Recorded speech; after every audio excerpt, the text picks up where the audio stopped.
Hello, everyone. Good morning. It's a beautiful Sunday morning here in the world that we live in. It's good to see all of you guys here ready to learn. I'm going to go over some stuff from the past week for those that don't know what the show is for, and I'm going to be discussing some things I've learned along the way and basically some business lessons, life lessons, whatever, as I grow this business. And I'm going to share them with you guys so that you can hopefully learn some things, make stuff happen. And then, of course, at the end, we're going to talk about what we're going to do in the next week. Because if we don't talk about what we're going to do, we don't do anything. So at some point, a cat might jump up on my lap here because he likes to add value to the show. Quick chat, shout out. We got Mr. Will Stevenson in the chat already, folks. Like that smash button. That is right. Thank you, Mr. Will Stevenson, for coming on the show and being part of this. I'm actually going to be talking about Mr. Will Stevenson just a little bit today. And hopefully you guys can learn some wonderful things from him, and he can potentially throw some nuggets in the chat, and we can all benefit and get smarter today. Let's get right into it. So, lessons of the week. First thing I want to talk about is my sales execution needs some work. I have been, in this past week, things lightened up on the drawing side, so I'm back into selling mode. And this last week, I have re-engaged, worked a lot with my scripting, things like that. And I am trying very hard to focus on the way I'm delivering and the way I'm executing each step of the sales process so that I can get the most value out of it. So, along with that came an opportunity to bring in an expert on sales, and that would be Mr. Will Stevenson. He happens to be my brother, and he has spent a lot of time learning about psychology and sales and interaction with people and leadership and adding value, giving value, how to communicate value, all of the things that are wrapped up in that. And I had the opportunity to get him on board with some of the things I was doing, and he has proven to be extremely knowledgeable and an expert at what he's doing, and he has helped me see a lot of things that I was doing poorly. So hopefully we can fix some of those things. Shout out to Mr. White MG. Hey, good morning, sir. Good morning on this wonderful Sunday. Hopefully you're taking a nice, relaxing Sunday and not doing anything productive, just, lazying about and, stuff like that. Just kidding. Hopefully you're doing something either productive for your life or productive for your work, as long as you're doing something productive, because we try to not waste our time. We're all only here once. We should use our time. Excellent. So good to see you, Mr. Wyatt. So yeah, brought in the expert. One of the things we went through was we started going through my scripting, and I took a lot of templates from Alex Hormozy. Highly recommend you guys go check out acquisition.com if you're in a service or like a product business, and you solve problems for customers for money instead of like sell a information product or something like that they consume and do their own thing with.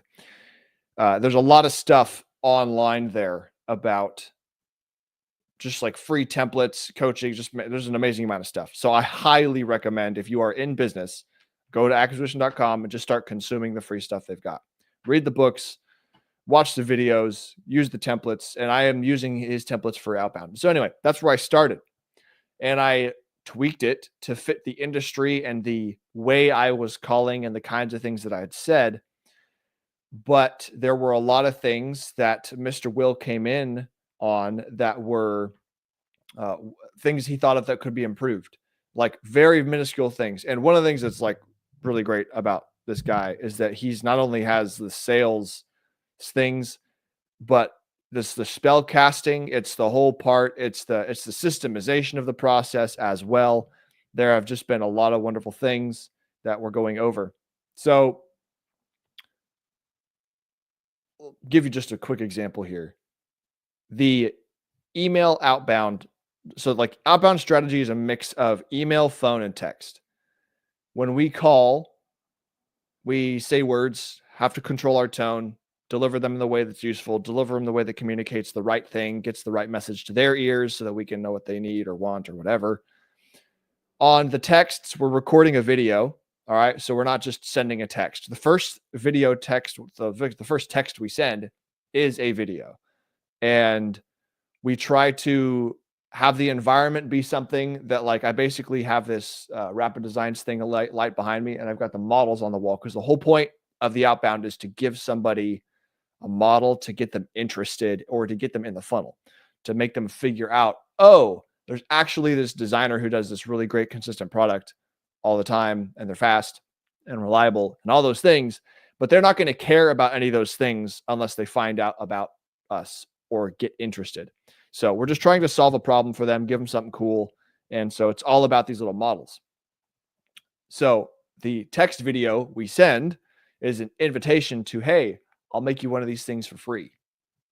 Would you like one? It can help you close a client. You know, you got a tricky client or something like that. So that's the text. And the email, specifically, something I noticed was the attention to detail.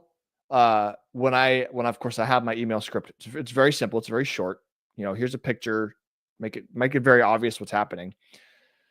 And the subject line, guys, this came from Hormozy, which is freaking funny. And just like, it's effective so far.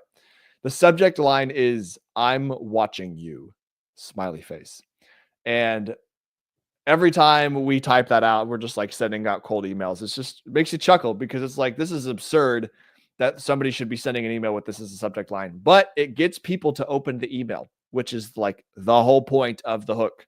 So I think that's pretty funny. I have gotten effective responses from stuff like that. So I think that's pretty interesting. And so that's what we do there. But inside the body of the email, I found not just the rephrasing and the wording from Mr. Will here, but he was paying very close attention to capitalizing certain words inside sentences to draw more attention to them. And it's so subtle, but it's like, this is the spell casting that I was talking about, right? It's just like his ability to like add the right emphasis in the right places, it's amazing. So like, if you guys want to learn some great sales stuff, man, try to get a hold of this guy. You might not be able to, because he's a busy man and he does a lot of wonderful things. But yeah, so if anything else, just take away from this that like, there's almost always something you could do to improve your copy, like your sales copy in one way or another. So yeah, that's been going on. We've been working through that. We have been working through, I got my website updated. We've got both Daniel and Will on the website as I grow the team of people who are making this machine function as we slowly make things move around, which is really cool. But one of the things I ran into as the 3D printer kind of sat by for a while I was doing a lot of drawing last month. And what I noticed when I started powering it back up and was cranking some stuff out over this last week was I was actually getting some hydration issues with some water problems. So if your plastic is relative, like the plastics respond differently to this, but right. So the plastics are actually dried out and like the moisture's removed from the plastic, and then they're sealed when they're shipped. And so if it sits out like mine does, the plastic actually absorbs water from the atmosphere. And if there's too much water content in the plastic while it's printing out of the hot end, it like pops. It makes little bubbles in the plastic. And so I figured out that like that was going on, and it's not like a big deal. It's just super minor, like texture thing. Like if you're looking for flawless texture, then okay, fix it. But so I'm gonna have to get some more, and I have to know that like, oh, I've got like a effective shelf life of like a month or something, and I can fix it. I can take the plastic, buy you could use an oven. It's not a good idea, but you can buy a little drying machine where you can put your reel back in it, dry the plastic out again, and you'd be fine. But I am probably not going to do that. I'll probably just get some new plastic for now because that's cheaper and the faster solution. But that is a thing that is going on. So if you get 3D printers, be aware. One of the other things that happened, I would say over the past 2 or 3 weeks, as I went through this, was I read like 4 different books that were all on very similar subjects of business, productivity, time management, habits, all that stuff, because I was trying to extract more out of my own time to just be more productive and make more things move, make more things happen. And I gave myself a little bit of an information overload, most likely. And the way you can tell if that's happening is if you like you now have, so I read 4 different books, right? There are ideas in each of those books that conflict with the other books. And the problem with that is that you never really know what the one's like correct solution is, and there usually is not a one correct solution.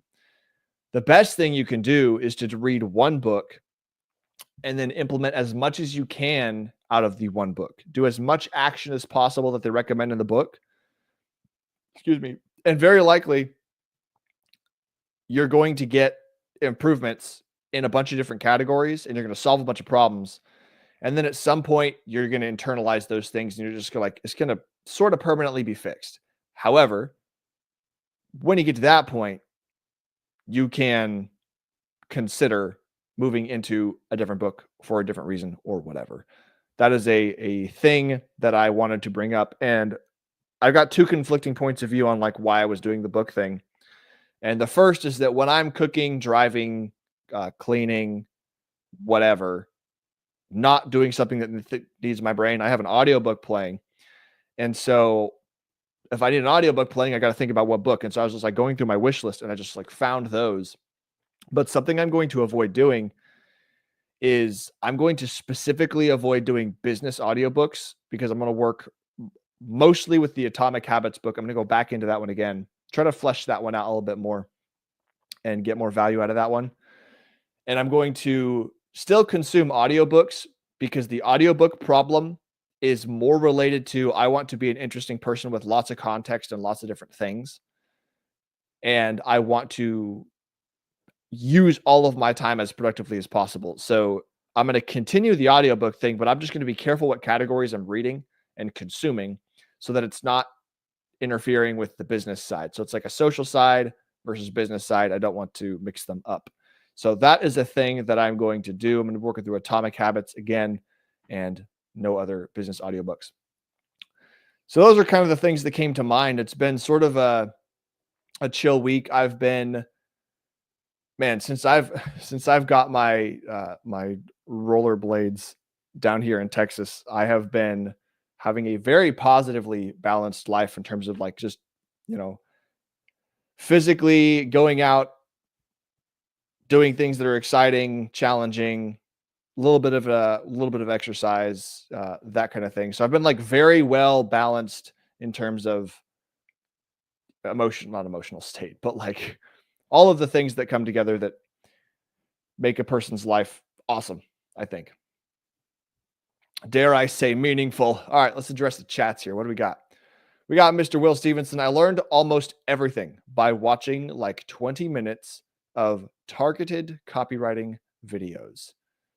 That is very good advice.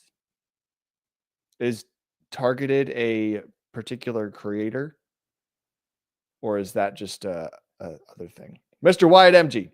In high school, I got one of the first 3D printer kits, and this brings back memories of all the issues we would find trying to print. Absolutely, dude. Manufacturing is a nightmare all on its own, and there's all kinds of problems people never think about until they start trying to do something.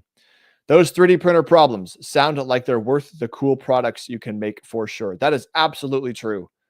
It is worth it. And I would say it's worth it in terms of the PLA plastic I'm using. I'm not going to go down the whole rabbit hole of trying to print high temperature plastics.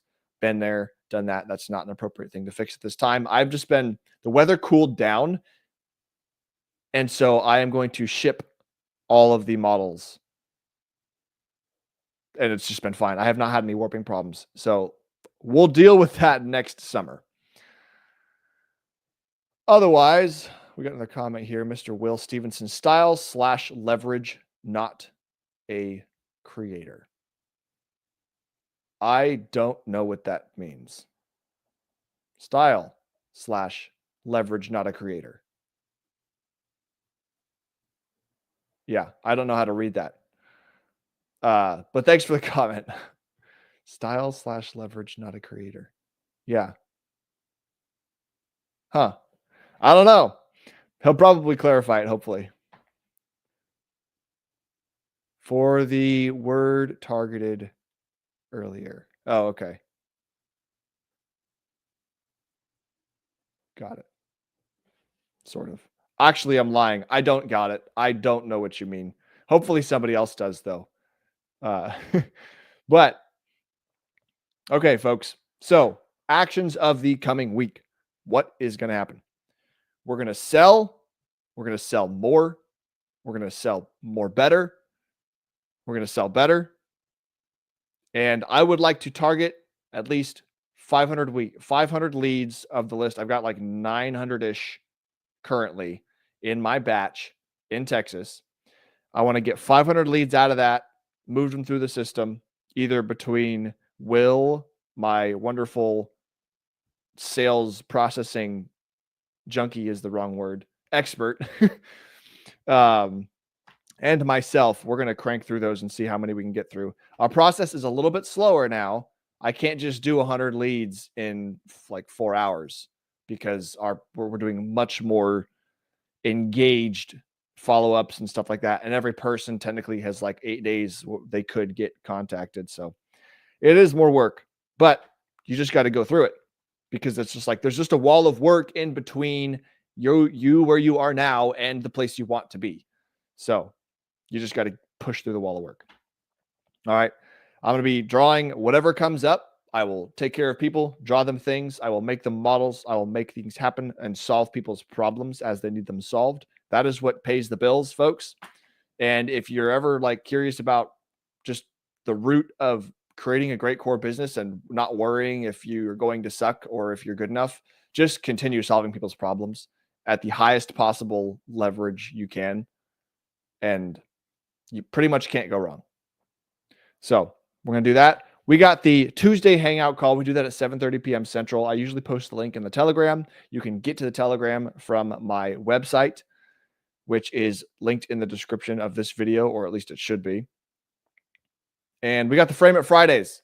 Okay, so Frame It Fridays is where I take a set of plans that I've drawn of a house. I look at the roof, I look at the ceiling, I look at the outside, and we basically walk through what a framer might see if they're going to look at this house and lay out how they're going to frame it, how they're going to support things. It's a structural engineering perspective on how we do that. So that is what we're going to do on Fridays. Frame It Fridays, 7:30 p.m. Central Time is when I do those right here on this YouTube channel. And one of the other things I'm going to do this week is find a VA. I have some good potential sources to get some, but I want to push through 500 leads and I want to get more leads out of the internet because I want the growth to continue happening. And I know that the busier I get with the drawing, the less likely that is to happen. So you just gotta keep pushing the growth thing because the machine's not broken yet. If I'm working 50 hours a week drawing, I'm getting pretty close to breaking the machine because I'm going to get close to being not able to keep up reasonably with my lifestyle. The good news is that if I have that problem and I'm drawing for 50 hours a week, there will be money to solve other problems and buy other tools or people to solve those problems. So we are going to do it. We've got good numbers. We just got to do more. We just got to do more better. So that's what we got. Looks like Mr. Pumpkin decided to join a little bit over there on the couch. Didn't want to sit in my lap today, and that's fine. Let's see what Will had to. Oops, that's the wrong button to push. Let's see what Will had to say here. For the word targeted earlier, and then followed up by LOL. You were asking about targeted copy videos. I was asking about targeted copy videos. I was asking if targeted was the like creator of the YouTube channel or something. Ah, now I understand. Not a creator is applied to the question. No, this guy is not a creator. Got it. Now we know. So if you guys want to look it up, go look it up. Otherwise, that's all I got. Thanks for coming on. Thanks for watching. Thanks for chatting. Shout out to the replay gang. If you guys are watching, feel free to leave a comment, like, subscribe, belly button, all the wonderful things. And I am going to end this stream. And I'll see you guys hopefully either Tuesday, Friday, or next week on Sunday. We shall see you later. Let's take it out with some music by the one and only Green Observer. This man makes some bomb music. Let's just like crank it out here. That's the code.